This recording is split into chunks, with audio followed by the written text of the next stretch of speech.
Good morning students. मैं माधव हिंदी पाठशाला से गामित अमी। तो स्टूडेंट्स, आज हम second semester standard 7 subject Sanskrit के पहले पाठ का हम अभ्यास करेंगे। तो हमारा पहला पाठ है प्रहेलिका। प्रहेलिका यानी चुटकुले, जो क्या कि हम सामने वाले से पूछते हैं और उनका जवाब सामने वाले से ही लेते हैं। ओके, समझ में आया? आप बहुत सारे चुटकुले क्लास में अपने दोस्तों को पूछते हो, कभी कभी अपने सर टीचर को भी पूछते हो ना। तो ऐसे ही संस्कृत में प्रहेलिका है। तो प्रहेलिका में भी कुछ ऐसा ही है। हमें क्वेश्चन पूछे गए हैं, आंसर हमें खुद बताने हैं। तो सबसे पहले हम शॉर्ट में समझ लेते हैं। मैं आपको क्या बताया गया है, ये सारी जो 5 प्रहेलिका है, तो पांचों प्रहेलिका में क्या बताया गया है वो मैं आपको बता देती हूँ। फिर बाद में हम उसके शब्दार्थ लिखेंगे और फिर विस्तार से समझेंगे। चलो, पहली जो प्रहेलिका है उसमें ये बताया गया है कि पेड़ के ऊपर रहता है फिर भी वो पक्षियों का राजा नहीं है। 3 आँख वाले हैं फिर भी वो भगवान शिव नहीं है। त्वग वस्त्रधारी यानी भगवा वस्त्र धारण किए है फिर भी वो सिद्ध योगी नहीं है। पानी से भरा है फिर भी वो मटका भी नहीं है और बादल भी नहीं है। चलो, दूसरा कि वह स्त्री नर और नारी से जन्मी है फिर भी वो बिना शरीर की है, बिना मुख वाली है फिर भी आवाज़ करती है और उसका जन्म होते ही वो नष्ट हो जाती है। आप सोच रहे होगे ना, ऐसा तो क्या आता होगा आंसर? कुछ नहीं, आप सोचते रहो, मैं आपको बताती हूँ बाद में। हाँ, चलो, तीसरा, काले मुख वाली है, काले मुंह वाली है फिर भी वो बिल्ली नहीं है। 2 जुबान वाली है फिर भी वो सापन नहीं है। फिर 5 पतियों वाली है फिर भी वो द्रौपदी नहीं है। जो जानता है वही पंडित है। चलो, आपको पंडित बनना है तो सोचना स्टार्ट कर दो। चलो आगे, चौथा है कि देखो, बिना दांत वाला है फिर भी पत्थर खाता है, निर्जीव है फिर भी बहुत बोलता है, गुण रूपी धागे से गुण से भरे धागे से भरा है, गुण रूपी धागे से बंधा है, गुण रूपी धागों से बंधा है फिर भी वो दूसरों के पैरों से चलता है। ऐसा तो क्या होगा? वो हम तो, हमारे पास तो अपने खुद 2 पैर है तो हम अपने 2 पैर से ही चलेंगे ना, दूसरों के पैर से क्यों चलेंगे? आप ऐसा सोचते होगे ना। कुछ नहीं, सोचो। चलो, अभी 5वीं प्रहेलिका एकदम इजी है क्योंकि उसके आंसर इसमें ही दे दिए है। आपको सिर्फ आंसर 4 प्रहेलिका जो है ना उसके ही सोचने हैं। चलो, अभी पहला 5वीं में ये पूछे गए हैं 3 सवाल कि कस्तूरी नाम का जो पदार्थ है वो कहाँ से मिलता है, फिर हाथियों के कुल का नाश कौन करता है, और जो कायर, जो डरपोक होता है वो युद्ध में क्या करता है। तो लास्ट में 3 आंसर दिए हैं। देखो, मृगात यानी हिरण, सिंह यानी शेर, पलायनम यानी भाग जाना है समझ में। तो अभी पहला सवाल क्या था कि कस्तूरी नाम का सुगंधित पदार्थ हमें कहाँ से मिलता है? हिरण में से। फिर हाथियों के कुल का नाश कौन करता है? शेर। और जो डरपोक होता है वो युद्ध में क्या करता है? युद्ध में से क्या करता है? भाग जाता है। चलो, एक प्रहेलिका का तो मैंने आपको आंसर दे दिया। अभी आपको 4 प्रहेलिका है उसके आंसर ढूंढने हैं। फिर भी चलो, अब हम क्या करते हैं समझते हैं। मैं शब्दार्थ बोलते जाऊंगी स्टूडेंट्स, आपको कॉपी में लिख लेने हैं और ध्यान से याद भी रखने हैं। चलो, वृक्षाग्रवासी इसका मतलब लिखो, पेड़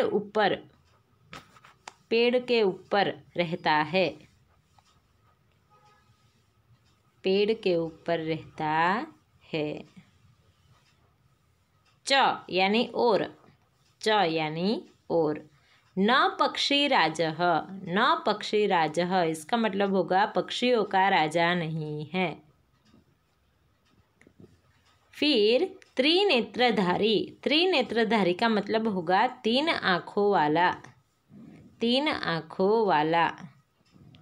वापस च का मतलब क्या होगा? और। न शूलपाणी, भगवान शिव नहीं है। त्वग वस्त्रधारी, भगवा वस्त्र धारण करते हैं। च का मतलब क्या होगा? और। न सिद्ध योगी, सिद्ध योगी नहीं है, या तो साधु संत नहीं है।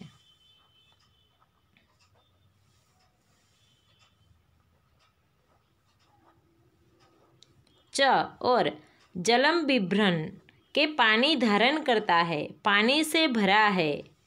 घटो न मेघः मटका भी नहीं है और बादल भी नहीं है। लिख दिया मीनिंग स्टूडेंट्स। चलो अब मैं समझा रही हूँ।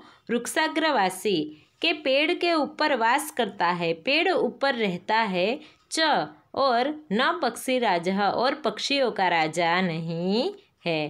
त्रिनेत्रधारी तीन आँखों वाला है। च और न शूलपाणी भगवान शिव नहीं है।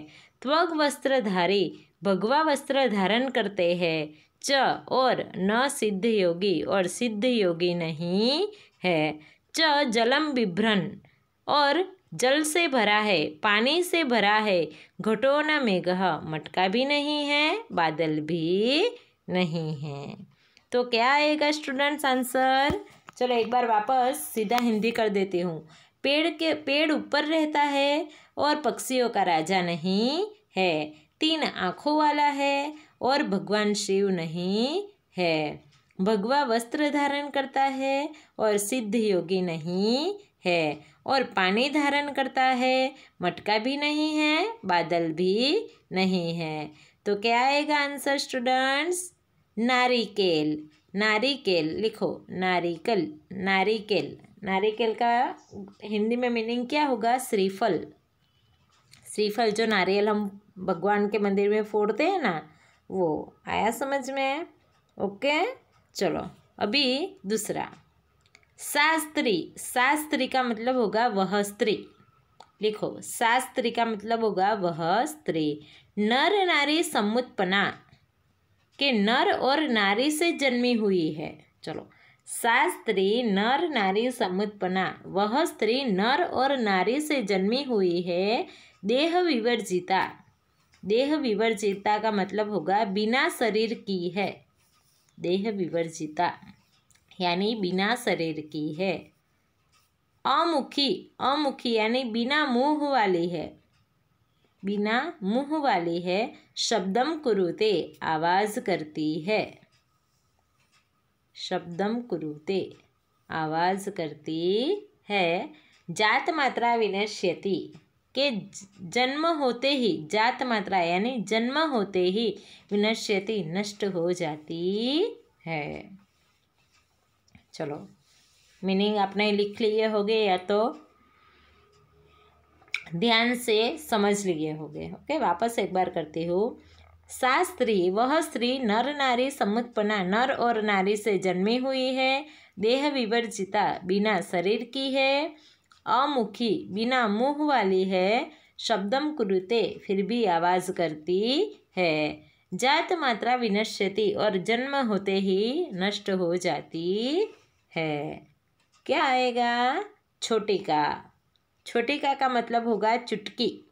चुटकी बजा के ऐसा बोलते हैं ना हम। हाँ, तो चुटकी उसका मतलब क्या होगा? चुटकी। आया समझ में? ये जो चुटकी जो है, तो उसमें क्या बताया गया है कि जो हमारा अंगूठा जो है उसे नर कहा है, और बीच की जो बड़ी उंगली है, दूसरी उंगली, उसे नारी कहा है। तो जैसे हम चुटकी बजाते हैं वैसे ही वो क्या हो जाती है?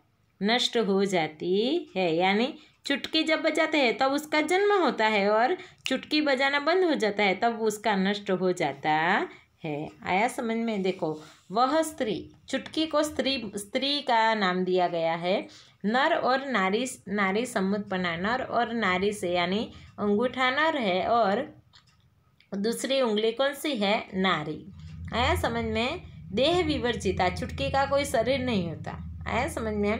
तो वो बिना शरीर की है कि वह स्त्री नर और नारी से जन्मी हुई है और बिना शरीर की है।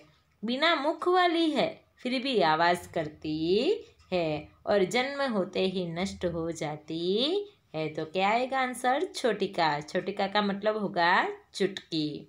आया समझ में स्टूडेंट्स? चलो, कृष्णमुखी न मार्जारी। कृष्णमुखी का अर्थ होगा काले मुंह वाली है। काले मुंह वाली है, न मार्जारी बिल्ली नहीं है। द्विजिह्वा, दो जुबान वाली है। द्विजिह्वा, दो जुबान वाली है। न च सर्पिणी, और सांप भी नहीं है। चलो, काले मुख वाली है, बिल्ली नहीं है, और दो जुबान वाली है, सांप नहीं है। पच्चभत्री, पांच पतियों वाली। पच्चभत्री यानी पांच पतियों वाली। न पांचाली, द्रौपदी नहीं है। के पांच पतियों वाली है पर द्रौपदी नहीं है। यो जानाती का मतलब होगा जो जानता है। सह पंडितः, वही पंडित है। चलो फिर से, कृष्णमुखी न मार्जारी, काले मुंह वाली है पर बिल्ली नहीं है। च और द्विजिह्वा न सर्पिणी, दो जुबान वाली है, सांप नहीं है। पच्चभत्रो, पांच पतियों वाली है। न पांचाली, द्रौपदी नहीं है। यो जानाति सह पंडितः, जो जानता है वही पंडित है। तो क्या आएगा? लेखनी। क्या आएगा? लेखनी। लेखनी यानी कलम। क्या आएगा? कलम। आया समझ में? ओके, चलो देखो, आपने पेंसिल देखी है ना, पेंसिल, तो उसकी जो नोक होती है ना, उसे बिल्ली का रूप, उसे काला मुख वाली कहा है। ओके, जब वो नहीं होती है ना, तो अब देखते हैं, पेंसिल आगे की तरफ भी छोड़ सकते हैं, पीछे की तरफ भी छील सकते हैं, तो उसकी दो जुबान हो गई। फिर पच्चभत्री, पच्चभत्री यानी ऊपर पांच अलग अलग कलर के पांच पट्टियाँ होती है, देखिए लाइन, तो उसे क्या पांच पतियों का नाम दिया है। आया समझ में? ओके, तो काले मुख वाली है पर बिल्ली नहीं है, दो जुबान वाली है पर सांप नहीं है, पांच पतियों वाली है पर द्रौपदी नहीं है। यो जानाति, जो जानता है, सह पंडितः, वही पंडित है। तो आंसर क्या आएगा? लेखनी। लेखनी यानी कलम। क्या आएगा उसका हिंदी में? कलम। 3 आ गए समझ में? वापस एक बार हिंदी कर दूँ? चलो, पहला, पेड़ पर रहता है और पक्षियों का राजा नहीं है। 3 आँखों वाला है और भगवान शिव नहीं है। भगवा वस्त्र धारण करते हैं और सिद्ध योगी नहीं है। और पानी धारण करता है यानी पानियों से भरा है, मटका भी नहीं है, बादल भी नहीं है। तो उसका आंसर क्या आएगा? नारिकेल। नारिकेल यानी क्या होगा? नारियल। क्या होगा? नारियल। श्रीफल। क्या होगा? श्रीफल। फिर नर वह स्त्री नर और नारियों से जन्मी हुई है, बिना शरीर की है। बिना मुंह वाली है, आवाज करती है, और जन्म होते ही नष्ट हो जाती है। क्या आएगा? छोटिका। छोटिका यानी चुटकी। चलो तीसरा, काले मुंह वाली है, बिल्ली नहीं है। दो जुबान वाली है और दो जुबान वाली है, सांप नहीं है। 5 पतियों वाली है, द्रौपदी नहीं है। जो जानता है वही पंडित है। तो क्या आएगा? लेखनी। लेखनी का मतलब क्या होगा? कलम। तो स्टूडेंट्स, आपको 3 पहेलिका अच्छी तरह से समझ में आ गई होगी। ओके, चलो अभी चौथी पहेलिका। चौथी पहेलिका क्या है? दंतेरहीनः शिलाभक्षी। दंतेरहीनः, दंतेरहीनः का मतलब लिखो बिना दांत वाला। बिना दांत वाला है।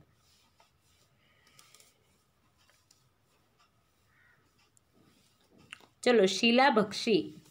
शिलाभक्षी, शिला यानी पत्थर और भक्षी यानी खाना, के पत्थर खाता है। निर्जीवो, निर्जीव है।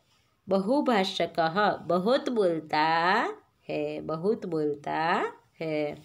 गुणस्युति समृद्ध अपि, के गुण रूपी, गुण समान धागों से बंधा है फिर भी, के गुण समान धागे से बंधा है फिर भी, परपादेन गच्छति, परपादेन गच्छति यानी परायों के पैरों से चलता है।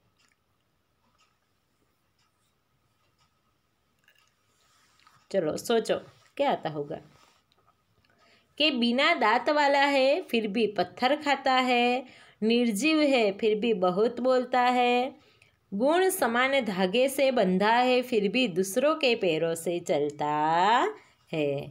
क्या आएगा? पाद रक्षक। पाद रक्षक उसका मतलब होगा जूता। आया समझ में? जूता या तो चप्पल, आप जूता लिख सकते हो। चलो फिर से एक बार, दंतेरहीनः शिलाभक्षी, बिना दांत वाला है फिर भी पत्थर खाता है, निर्जीव बहुभाषकः, निर्जीव है फिर भी बहुत बोलता है, गुण स्युति समृद्ध अपि, के गुण समान धागे से बंधा है फिर भी परपादेन गच्छति, परायों के पैरों से चलता है। यानी क्या होगा? पादरक्षकः। पादरक्षकः यानी जूता। चलो अभी लास्ट वाला, कस्तूरी कस्मात् जायते। कस्तूरी नाम का एक सुगंधी पदार्थ होता है। कस्मात् जायते कहाँ से मिलती है? कस्तूरी कहाँ से मिलती है? को हंति हरिणाम करिणाम कुलम। करिणाम कुलम यानी हाथियों के कुल को। कोहंती का मतलब कौन विनाश करता है। करिणाम कुलम के हाथियों के कुल का कोहंती कौन विनाश करता है। चलो अभी नीचे के कातरो युद्धे, कातरो यानी डरपोक, कायर युद्ध में किम कुर्यात, कायर युद्ध में क्या करता है। चलो पीछे आंसर दिए है ना, मृगात यानी हिरण से, सिंह यानी शेर, पलायनम यानी भाग जाता है। चलो अब हम एक एक सवाल का जवाब के साथ समझते हैं कि कस्तूरी कस्मात् जायते, कस्तूरी कहाँ से मिलती है। कि कस्तूरी नाम का जो सुगंधी पदार्थ होता है वो कहाँ से मिलता है। मृगात यानी हिरण से। फिर करिणाम कुलम हाथियों के कुल का कोहंती कौन विनाश करता है। हाथियों के कुल का कौन विनाश करता है। सिंह यानी शेर। फिर कातरो युद्धे यानी डरपोक, कायर युद्ध में किम कुर्यात क्या करता है। पलायनम भाग जाता है। स्टूडेंट आ गया समझ में। चौथी और पांचवी का एक बार हिंदी कर देती हूँ। बिना दांत वाला है फिर भी पत्थर खाता है, निर्जीव है फिर भी बहुत बोलता है, गुण समान धागों से बंधा है फिर भी परायों के पैरों से चलता है। यानी क्या होगा? पादरक्षकः यानी जूता। फिर पांचवा है, कस्तूरी नाम का सुगंधी पदार्थ कहाँ से मिलता है। हिरण से। हाथियों के कुल का नाश कौन करता है। शेर। और कायर युद्ध में क्या करता है। भाग जाता है। तो स्टूडेंट्स आपको ये पाँचों की पाँचों प्रहेलिका अच्छी तरह से समझ में आ गई होगी। आपको अगर एकदम सरलता से, आपको इजी तरीके से अगर आपको याद करना है तो सबसे पहले स्टूडेंट्स आपको क्या करना पड़ेगा कि इसके जो मैंने आपको मीनिंग बताए तो वो मीनिंग सबसे पहले आपको ठीक से दिमाग में बैठाने होंगे, ठीक से याद करने होंगे। और वापस आप जब ये वापस एक बार पढ़ोगे तो आपको अच्छी तरीके से याद हो जाएगा। इसलिए इसका अनुवाद याद करना कंपलसरी है। चलो स्टूडेंट्स अब हम आगे का जो स्वाध्याय है वो नेक्स्ट लेक्चर में समझेंगे।